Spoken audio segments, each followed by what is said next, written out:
मुल्क के चारों सूबों समेत आजाद कश्मीर में बादल बरसने को तैयार। महकमा मौसमियात ने पेशगोई कर दी, खैबर पख्तूनख्वा में तूफानी बारिश के बाइस लैंड स्लाइडिंग से मुताद्दिद सड़कें बंद हो गई हैं। NDMA ने 10 जुलाई तक मुल्क में शदीद बारिश की और सैलाबी सूरत हाल का अलर्ट जारी कर दिया है। मजीद जानेंगे इस रिपोर्ट में। मुल्क भर में मानसून का दूसरा स्पेल असरअंदाज होने को तैयार। महकमा मौसमियात ने पंजाब, KPK, बलूचिस्तान और आजाद कश्मीर समेत सिंध के मुतादिद इलाकों में बारिश की पेशगोई कर दी। गुज़िश्ता रोज पंजाब, सिंध और खैबर पख्तूनख्वा में बारिशों से मुख्तलिफ इलाके ज़ेरे आब आ गए। लैंडस्लाइडिंग से राब्ता सड़कें बंद हो गयी। मेन शाहराहें और सड़कें तालाब का मंजर पेश करने लगी। अटक में तरबेला डैम से इजाफी पानी के अखराज से पुलिस चौकी दरियाबर्द हो गई। आरिफपाले में गल्ला मंडी डूब गई। कामोकी में नशेबी इलाके ज़ेरे आब आ गए। अंडरपास और सर्विस रोड्स पर पानी जमा है। हैदराबाद में न्यू फुलेली केनाल में शदीद पानी के बहाव से शगाफ पड़ गया, जिससे कई देहात मुतासिर हुए। पनो आकिल में बारिश से नेशनल हाईवे समेत मुतादिद सड़कें डूब गईं। गिलगित बल्तिस्तान वादी हुंजा के इलाके हसनाबाद में ग्लेशियर पिघलने लगे। हसनाबाद नाले में तुगयानी से जमीनों का कटाव बढ़ गया। हरीपुर की तहसील गाजी के पहाड़ी इलाकों में तूफानी बारिश के बाद लैंडस्लाइडिंग से बटगली रोड, देवी रोड, पुलिया रोड समेत दीगर रोड बंद होने से दर्जनों देहातों का गाजी से जमीनी राब्ता मुनक़ता हो गया। उधर शेखुपुरा शहर और गिरदोनवा में मूसलाधार बारिश ने जल थल एक कर दिया है। नशेबी इलाके ज़ेरे आब आ गए हैं। तफसीलात बताएंगे वहाँ पर मौजूद हमारे नुमाइंदे अली मौसम रिजवी। जी बिल्कुल, शेखुपुरा और इसके गिरदोनवा में मानसून की बारिशों का सिलसिला जारी है। नशेबी इलाके जो कि ज़ेरे आब आ गए हैं और नदी नालों का मंजर पेश करने लगे। शहरी व दही इलाकों में बादल ऐसे बरसे कि जगह जगह बारिश का पानी जमा हो गया। शहर में जल थल एक होने के बायस तजारती मराकज़ व रहायशी आबादियों समेत घरों में बारिशी पानी दाखिल होने पर शहरियों का नकलो हरकत में जो हो गई और ज़िली इंतज़ामिया और म्यूनसिपल कमेटी का अमला निकासी आब के लिए काम करने में बेबस दिखाई दे रहा है। शेखुपुरा शहर और इसके गिरदोनवा में सीवरेज सिस्टम बुरी तरह नकारा हो चुका है।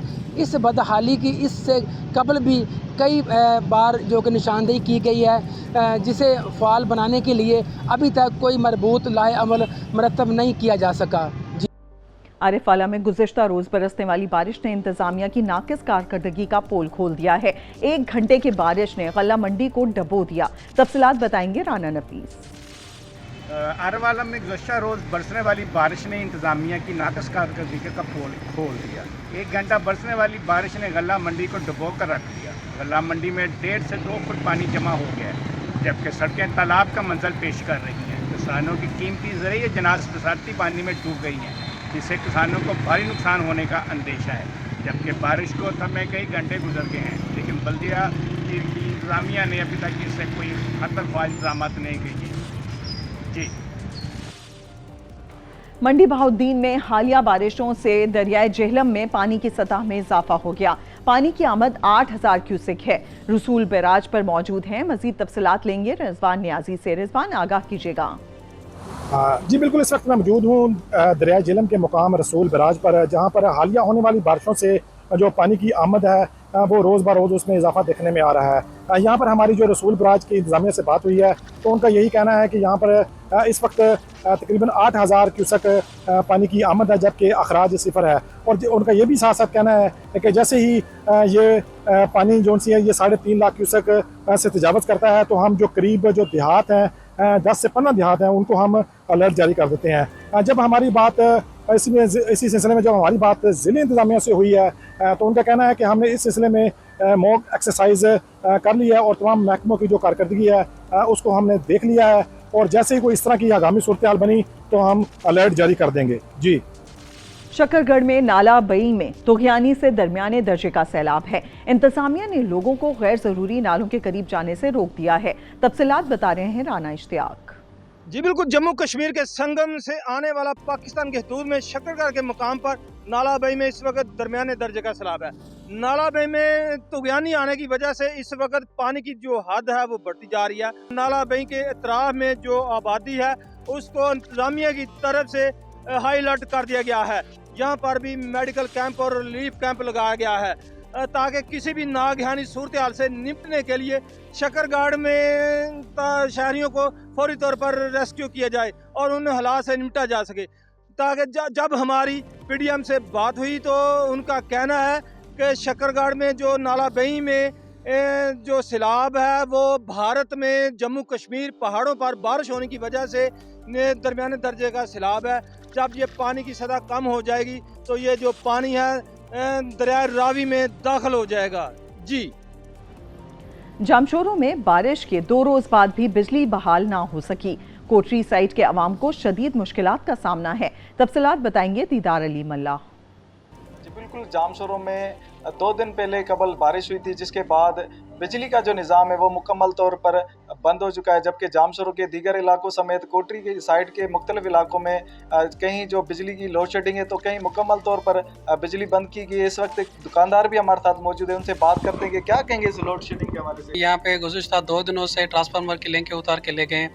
वजह ये जानी है कि खुर्शीद चौक पर जो है वो चोरी चल रही है। मैं बताता चलूँ कि जो चोरी है ये वापडा वाले खुद करवाते हैं। वोल्टेज बराबर करने के लिए हफ्ता हमारी लाइट कट जाती है, तो हमें रोज़गार करने में बहुत बड़ी परेशानी हो रही है। एक तो ये मुहर्रम उल हराम का महीना है, इसमें हमें लाइट दी जाए, इनकी बड़ी मेहरबानी होगी। जी, जैसे कि आपने दुकानदार की बात सुनी, इनका यही कहना है कि एक तो हमारा रोज़गार मुतासर हो रहा है, दूसरा कि मुहर्रम उल हराम में जहाँ पर लोड शेडिंग का जो सिलसिला है वो मुकम्मल तौर पर बंद है, मगर यहाँ पर जो बिजली का निज़ाम है वो बिल्कुल बंद किया गया है, जिसकी वजह से शहरियों को सख्त मुश्किलातों का सामना करना पड़ रहा है।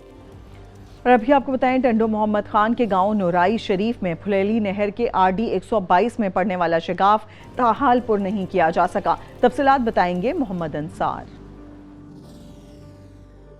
जी बिल्कुल, टंडो मोहम्मद खान की फुलेली नहर में गुज़िश्ता रात पड़ने वाला शिगाफ अभी तक पुर नहीं किया गया है। ये RD 122 के मकाम पर 100 फुट चौड़ा शिगाफ पड़ा था, जो कि देखते ही देखते बढ़ता गया। इरिगेशन अमला जो कि काफ़ी देर से पहुंचा, जिसके बाइस 7 देहात इस फुलेली कैनाल के पानी से मुतासिर हुए हैं। उन देहातों में जो है पानी दाखिल हो गया है, उनके घरों में पानी दाखिल हो गया है, जिसके बाइस काफ़ी माली नुकसान बताया जा रहा है। जबकि सैकड़ों एकड़ पर खड़ी फसलें भी तबाह हो गई हैं। मकामी लोगों का कहना है कि ये शिगाफ जो है महकमा इरिगेशन के अमले की लापरवाही के सबब पड़ा है और उन्होंने आला हुकाम से इस मामले का नोटिस लेकर ज़िम्मेदार इरिगेशन अमलदारों के ख़िलाफ़ कार्रवाई करने का भी मुतालबा किया है। जी। ग़िज़र की तहसील अशकोमन में सैलाबी सूरत हाल, लोगों की तैयार फसलें और फलदार दरख्त सैलाब की जद में आ गए हैं। मजीद बताएंगे वहाँ पर क्या सूरत हाल है। दुर्दाना शेर, दुर्दाना आगाह कीजिएगा। बिल्कुल, गर्मी की शिद्दत में इजाफे के साथ ही ज़िला ग़िज़र में ग्लेशियर्स का पिघलाव इस वक्त जारी है और मैं इस वक्त यहाँ अशकोमन में मौजूद हूँ। यहाँ पे भी हम देख रहे हैं कि जो सैलाबी जो सूरत हाल है वो बहुत संगीन होती जा रही है। इस वक्त जो लोगों की खड़ी फसलें और फलदार दरख्त हैं वो सैलाबी रेले में बह गए हैं। जबकि अगर मेरे पस मंज़र में आपको बता दूं तो इस वक्त इश्कमतर जो ग्लेशियर है वो मौजूद है और इसमें भी हम देख रहे हैं कि पानी के बहाव में रोज़ बरोज़ इजाफा हो रहा है। अगर मैं बलाया इलाकों की बात करूँ, हुसन बदसूरत और जो दरकुत का एरिया है वहाँ के ग्लेशियर्स का भी पिघलाव जारी होने की वजह से दरिया ग़िज़र में तोग़यानी की वजह से जो नशीबी इलाके हैं वो ज़ेर आब आ गए हैं। इश्कोमन के इलाके में हम मुकामी लोगों से बात कर रहे हैं तो उनका कहना है कि जो हिफाजती पुश्तें हैं हुकूमत की जानिब से उनकी तामीर न होने की वजह से दरियाई कटाव से इनकी खड़ी फसल और फलदार दरख्तों को नुकसान पहुँचा है। यहाँ के मुकामी लोगों ने हुकूमत से मुतालिबा किया है कि फौरी तौर पर हिफाजती पुश्तों की तामीर अमल में लाया जाए ताकि दरियाई कटाव से उनके मकानात और जो दरख्त हैं वो दरियाई कटाव से बच सके। जी।